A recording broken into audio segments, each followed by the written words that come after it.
Today's lab is probably our easiest lab all year. It's demonstrating Newton's third law, which is for every action there's an equal and opposite reaction.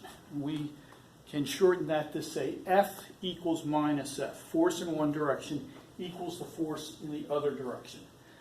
This is on our computer, Vernier Lab 11. And all we're going to do is show that simple concept, F equals minus F. And the way we're going to do that is we have two force sensors, and they're hooked up to our vernier.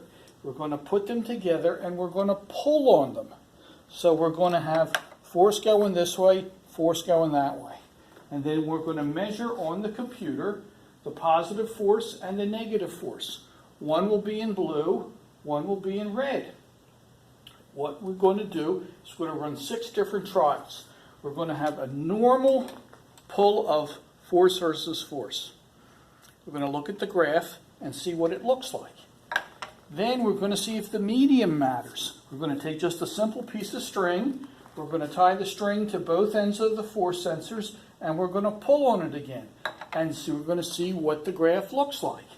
Then we're going to take a rubber band, and we're going to attach it to each force sensor, one on each side just like this, and we're going to pull on it. And again, we're going to see if the medium changes F equals minus F.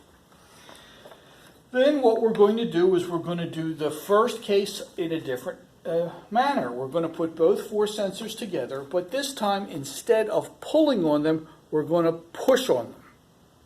Now,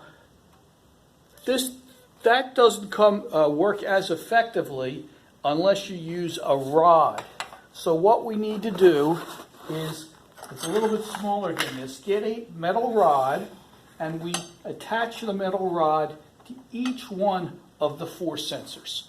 This will make the pushing and pulling action more sensitive. And we'll push on it. We'll push both sensors attached to the rod towards each other. And again, we'll see what positive F and negative F do. We, of course, could pull on the rod too, and we could compare the two.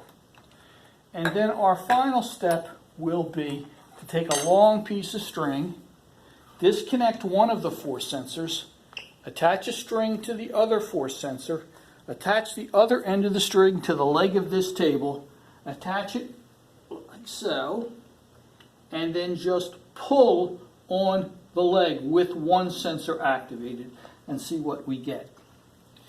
Now, to just show you results, we're going to look at case number 1 when we had both sensors together pulling on each other. And if you look at the screen, this is what we should get: a positive force and a negative force. One will be red, one will be blue, and they should be mirror images of each other. When we did case 2 with the string and the rubber band, and even with the rod, we'll get the same type of graph, as long as we're pulling on it. However, when we push on it with the rod, these two graphs should flip around. Blue will be on top, red will be on bottom, but it will still be a mirror image of each other. And when we do the leg of the table, we're only going to get the top graph, because there's nothing pulling back that has a sensor on it. The leg will be pulling back, but we're just not monitoring it, so we'll only get the top graph. And that concludes the demonstration for Lab 9.